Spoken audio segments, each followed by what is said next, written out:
Okay, today I would like to talk to you about these two books, Chess Openings for White and for Black Explain, made by this group of former Soviet Union grandmasters that are Lev Albert, Roman Gingichashvili, and Grandmaster Eugeny Perestrein. Now, the repertoire is really complete, and I honestly don't think you can find something else of that level. However, how do we study this kind of stuff? I mean, how do you remember it? Because just to make an example, for white we are talking of 542 pages. Okay? So I like it very much, but I must find a way to learn it, right? In the book they just mainly give variations, and there is only one example game for opening. For example, in these days I'm playing against the Caro-Kann, a game against the Caro-Kann. Now, how do I learn the opening? I learn it by playing correspondence games because I have more time to think, or to play rapid games. Okay, so at the moment against my opponent I'm e4, c6, d4, d5. In the book they recommend e takes d5, c takes d5, and then there is bishop d3. My opponent played knight c6, I play c3. We are still in the repertoire given by this book, and here there were many choices, but my opponent played queen c7. And now I must answer, right? So how do I answer? Of course, I can just check the book. But one thing I want to tell you is that before checking the book, every time I think. Why I think for a minute or 2 or 3 minutes about the position instead of just getting it from the book. Because I try to understand when I will actually play this repertoire in a tournament game, if I will reach the same conclusions. For example, here I understood that I don't want to keep my king in the center, I'm white, and so I want to castle, right? But knight f3 is not a good move, honestly. You can feel it is not a good move. Why? Because you give a chance to black to pin your knight.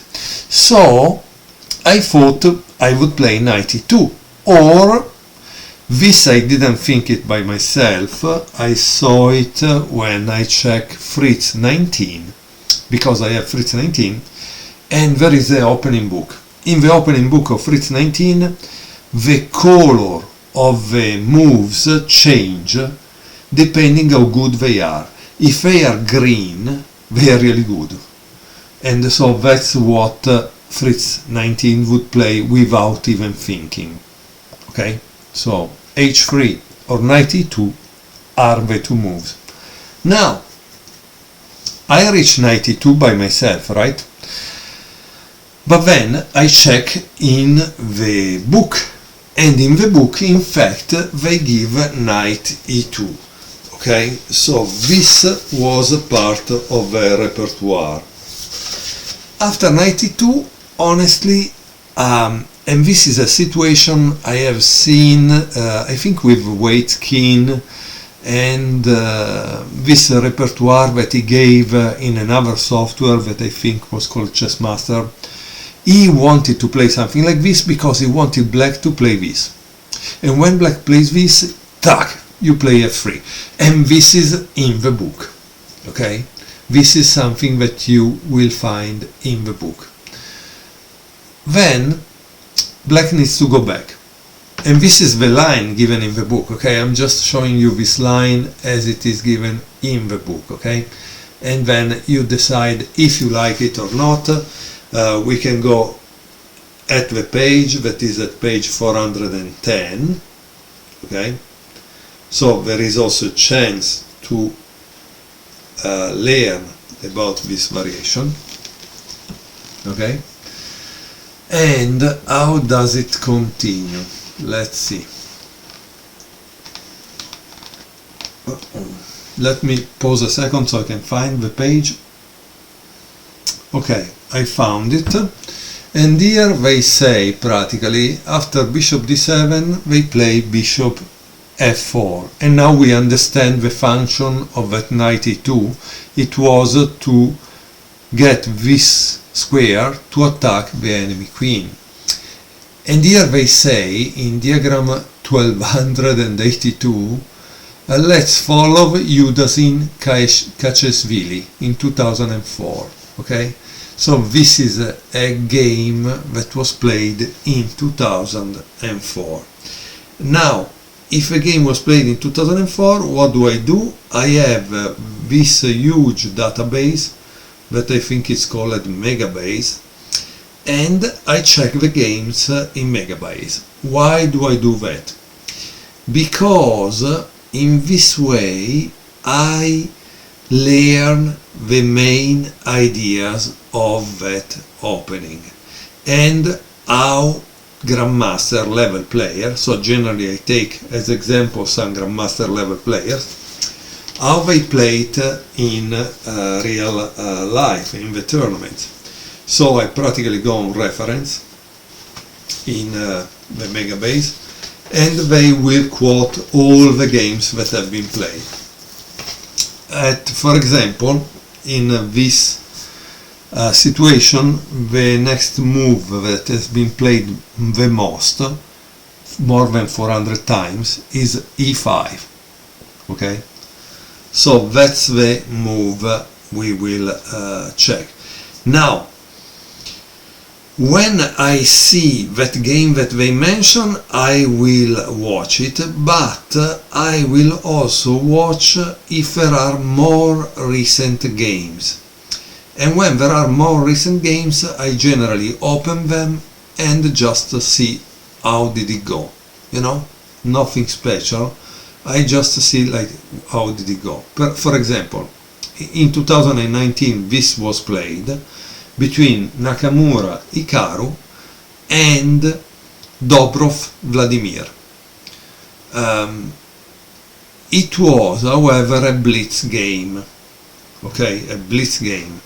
But it's great that you have also a blitz game, because we are speaking, however, of Nakamura, that is over 2700, and Dobrov Vladimir in that time, at least on the server, is a grandmaster, but his rating is just 2400, just to give an idea. And so you say, well, 2400 is not strong. Well, let's watch the game, because again, you need to have some examples, especially regarding pawn structures. So after e5 there is d takes e5 and knight takes e5, and this is also in the book here. So for this thing we are the same, okay? D takes e5 and knight takes e5. Now, after this move, in the book they give the move bishop c2. Instead, Nakamura played castle, and this is already a big difference, okay? So for the moment, let's just enjoy Nakamura a second to see what's going on in this game, and then we will return to the line given. Now, why bishop c2 makes sense? Because probably white doesn't want to lose the bishop pair. That's the reality of this situation. Instead, Nakamura prefers to play castle. The game continues with bishop d6. Now there is bishop c2, so it could have been a transposition. Let's see how it works. Yeah, bishop c2, bishop d6, but the difference is that then in the line given in the book, white plays bishop a4. Instead, here black is able to bring out another piece, knight f6. And then after knight d2, castle, king f1, king h1, rook f e8, okay, so we have this, knight b3, so we are following the game with Nakamura, a blitz game, but Nakamura is a kind of a very top level. Knight c4, bishop takes d6, queen takes d6, and now there is rook e1 and knight e3. Boom. So practically black seems able to collect that bishop. Well, it seems not. Interesting. After knight queen d2, black plays knight c4, and after queen c1 there is rook e5. So strangely, black didn't exchange the knight for the bishop. What I can notice here, because we are practically at move 19, is that this rook has not been touched, and that's not a good idea. Now you can tell me, but also this rook has not been touched. Yes, you are totally correct, but this rook can come into the game right away. That rook needs this queen to be out of the way in order to play, right? So bishop d3, rook a e8, knight b d4,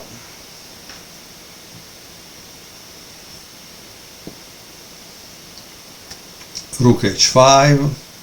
So red now is threatening h2, queen f4, and rook h e5.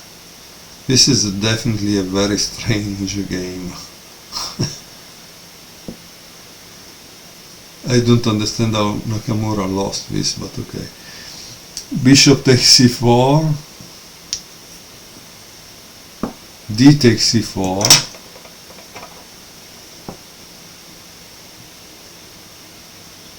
rook e d1. Again, notice that rook totally out of the game. Knight d5, queen g3, and now there is knight e3, rook d2, queen h6.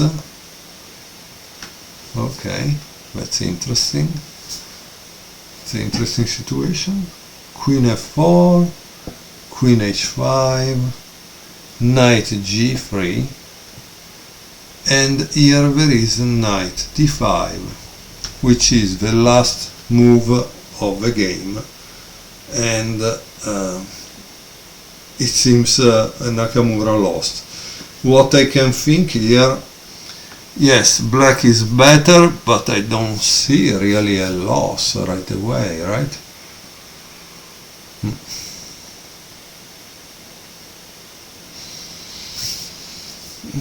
Because the problem is this, right? And this that is attacking that. So how should white continue here. That's kind of interesting.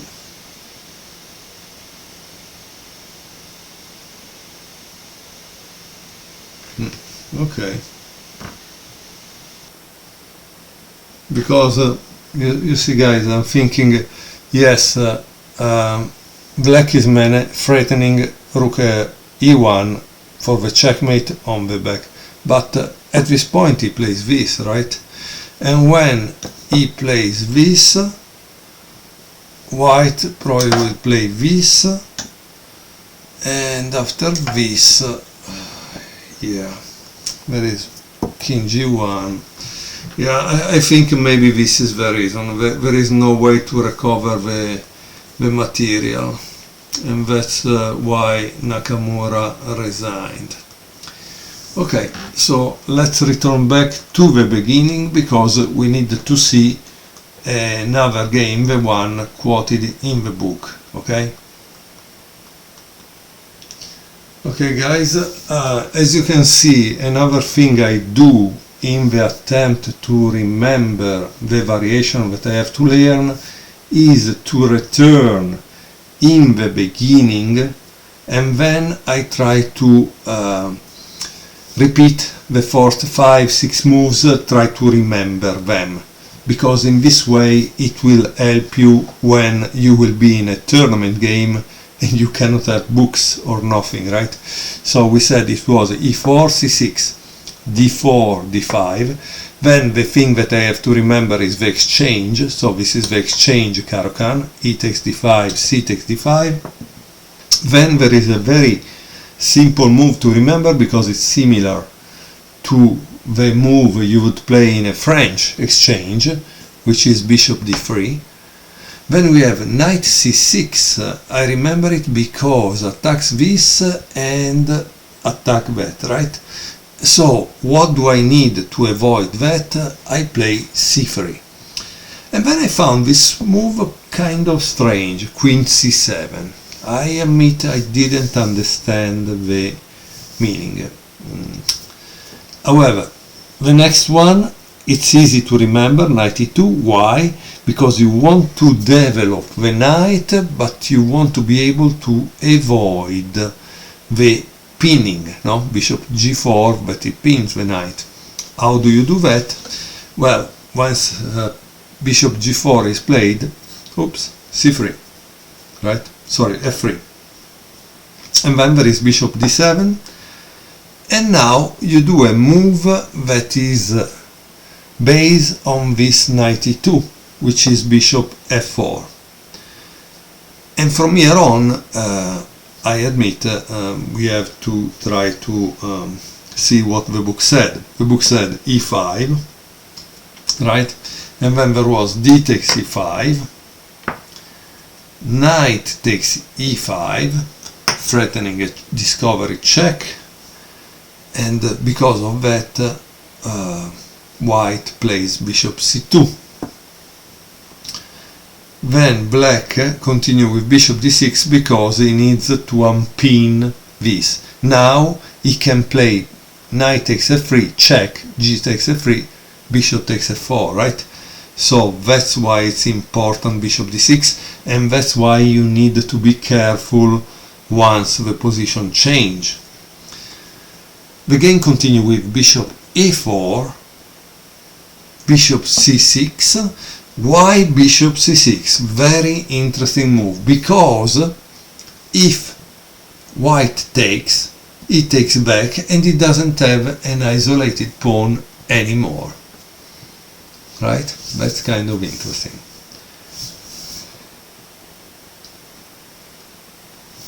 So how does white continue? With castle.